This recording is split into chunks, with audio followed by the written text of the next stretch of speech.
ओला TV rich versus poor Ganesh Chaturthi part 2। Recap. Vasu और स्वामी दोनों एक दूसरे को नीचा दिखाने की हमेशा कोशिश करते रहना। स्वामी क्रिकेट खेल रहा था कि वासु का जाकर ग्राउंड खाली करने कहना। स्वामी की माँ बड़े लोगों के मुंह क्यों लगना, ध्यान से रहो ऐसे कहना। वासु और स्वामी का शर्त के तौर पर गणपति की मूर्ति की स्थापना के लिए तैयारियां करना। वासु स्वामी से बड़ी मूर्ति ले आता है, इसलिए स्वामी का बड़ा मंडप बनवाना, उनके यहाँ के सारे एरिया को लाइट से सजा देना। ये सब हमने पिछले वीडियो में देखा था। स्वामी की एरिया में इतने लाइट्स देखकर वासु, क्या रे, उनके पास इतनी लाइट्स हैं, हमारे पास इतनी कम हैं। लाइट सप्लाई करने वाला उन्हीं का आदमी है, उनके पास जो बचा था वो हमें दिया, इसलिए कम है। गधा, अगर ऐसा है तो दूसरी जगह से लाना चाहिए था, वहाँ इतनी चमक नहीं देख पा रहा मैं। तू मेरा एक काम कर। ऐसे सूरज के कान में कुछ तो कहता है। सूरज सारी बातें सुनकर हाँ कहकर वहाँ से जाता है। उसके वहाँ से जाने के कुछ देर बाद स्वामी के एरिया में लाइट चली जाती है। वो देखकर स्वामी और उसके सभी लोग शॉक। स्वामी की माँ, ये बिजली अचानक से कैसे चली गई? हमारे पोल पर थी ना, ऐसे बोल रही थी कि राजू आकर, हे स्वामी, हमने वासु से ज्यादा लाइट लगाई तो उसने बिजली का तार ही काट दिया, ऐसे कहता है। वो बात सुनकर स्वामी हड़बड़ाहट में उसको तो मैं ऐसे गुस्से से जा रहा था कि उसकी माँ उसका हाथ पकड़कर, नहीं, उनसे कोई झगड़ा मत कर, बिजली नहीं तो क्या हुआ, दिए तो है ना। भगवान की पूजा करने का मतलब लगाए हुए लाइट में या इस मंडप में बिठाई हुई मूर्ति बड़ी छोटी ये नहीं है बेटा। 11 दिन तक कितनी भक्ति के साथ थे ये जरूरी है।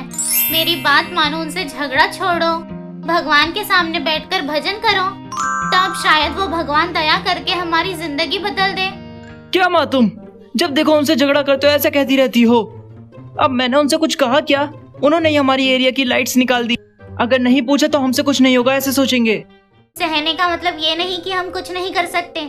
वक्त गलत है। आज उनके पास पैसे जायदाद है, उनका वक्त चल रहा है। कल तुम्हारा भी वक्त आएगा।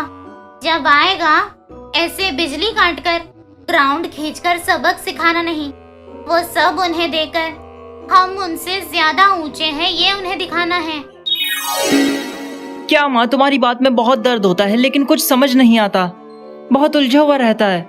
अच्छा, मैं झगड़ा नहीं करूंगा, लेकिन वो लोग आएंगे तो चुप नहीं रहूंगा।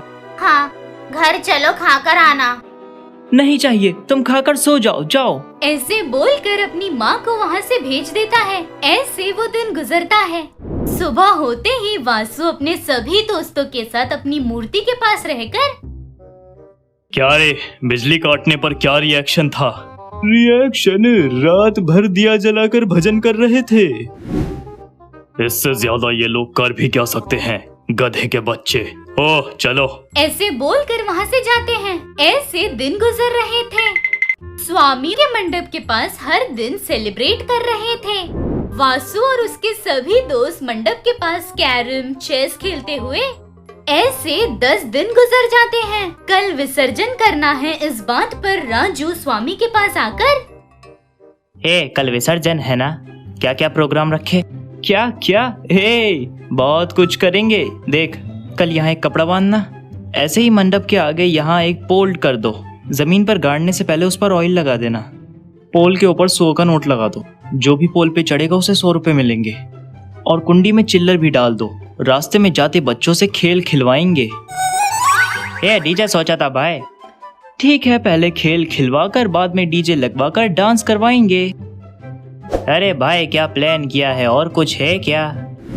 अरे मैं भूल गया, हमारे करीम काका है ना? हाँ है ना, काका से खट्टा चावल बनवाकर प्रसाद के तौर पर रखेंगे। मस्त बनाते हैं काका। ठीक है। ऐसे बोलकर वहाँ से चला जाता है। यहाँ वासु अपने मित्र सूरज से, अरे भाई, कुछ रखवा रहे हैं या नहीं? डीजे तो रखवा दे, हम यहाँ डीजे लगाकर नाचेंगे तो आवाज वहाँ तक गूंजनी चाहिए। वहाँ आवाज लाने के लिए डीजे यहाँ क्यों, वहीं रखते हैं ना। क्या रे, मुझे ही काउंटर। सॉरी भाई, अभी जाकर डीजे से बात करके आता हूँ। ऐसे बोलकर वहाँ से जाता है। ऐसे अपने अपने विसर्जन की तैयारियां कर रहे थे। देखते ही देखते विसर्जन का दिन आता है। स्वामी अपने इलाके की सारी लड़कियों को डांडिया खिलवा रहा था और दूसरी तरफ वासु लोग उसी डीजे सॉन्ग्स पर नाच रहे थे। पंडित जी आकर पूजा करते हैं। बाद में उस लड्डू की नीलामी हो रही थी। 11 दिनों तक पूजा में थी ये लड्डू, सरकार का दाम है 1000। ऐसे कहते ही वासु 10,000, 11,000, 15,000। ऐसे नीलाम करके उस लड्डू को 50,000 में वासु खरीदता है। बाद में मूर्ति को लॉरी में बिठाते हुए गणपति बाप्पा मोरया, गणपति बाप्पा मोरया। ऐसे जय जयकार करके लॉरी में बिठा रहे थे। यहाँ स्वामी के यहाँ भी सारी पूजा समाप्त करके उनके लड्डू भी नीलाम हो रहे थे। तभी स्वामी हे, नीलामी नहीं, भगवान का प्रसाद सबको जाना चाहिए। इसीलिए हमारे इलाके के सभी लोगों को बांट दो। हमारी मूर्ति रखने में इन्होंने ही पैसा दिया ना। ऐसे कहता है। बाद में सभी लोग मिलकर मूर्ति को ट्रैक्टर में बिठा रहे थे। गणपति बाप्पा मोरया, गणपति बाप्पा मोरया। ऐसे जय जयकार करके मूर्ति को ट्रैक्टर में बिठाकर धूमधाम से गांव के करीब एक तालाब के पास ले जाते हैं। ऐसे बहुत ही खुशी से सभी लोग मिलकर तालाब के पास ट्रैक्टर को ले आते हैं। उनके ट्रैक्टर रुकने के कुछ देर बाद ही वासु लोग भी वहां आकर हे रुको, हमारी मूर्ति का विसर्जन होने के बाद तुम लोग करो। ये क्या तेरे घर का स्विमिंग पूल है? पहले मैं कूदूंगा, बाद में तुम कूदना, ऐसा कहने के लिए? हाँ, यहाँ हम पहले आए थे, हमारे बाद तुम लोग। क्या रे, ज्यादा बोल रहा है? ये स्वामी देख, विलन आ गया। कौन है रे विलन, गधे क्या बच्चे? हेलो हेलो, हद में रहे तो तुम्हारा गाल गाल रहेगा, नहीं तो कद्दू की तरह सूज जाएगा। क्या रे, मारेगा? क्या रे, इसीलिए मूर्ति रखने वाला था क्या? भगवान के पास भी ऊंच नीच आगे पीछे क्या है? चुप कर। हे, किस जमाने में है रे तू? अभी भी है नहीं है ऐसी सारी बातें। अगर विसर्जन उसके बाद करेगा तो क्या भगवान मारेंगे या पानी में नहीं जाएंगे? नहीं ना। सॉरी पापा, ये सॉरी है, जाओ पीछे। वासु के पिता स्वामी के पास आकर देखो बेटा, जब दोनों का झगड़ा हो रहा है, कोई नीचे हो जाए तो कोई झगड़ा नहीं होगा। नहीं, मैं ही पहले, मैं ही बड़ा हूँ, ऐसे झगड़े करे तो झगड़े कभी खत्म नहीं होंगे। दोस्ती नहीं, इंसानों के साथ दोस्ती करना सीखो, दुनिया खूबसूरत लगेगी। Sorry sir. जाओ, जाकर विसर्जन करो। ऐसे कहता है।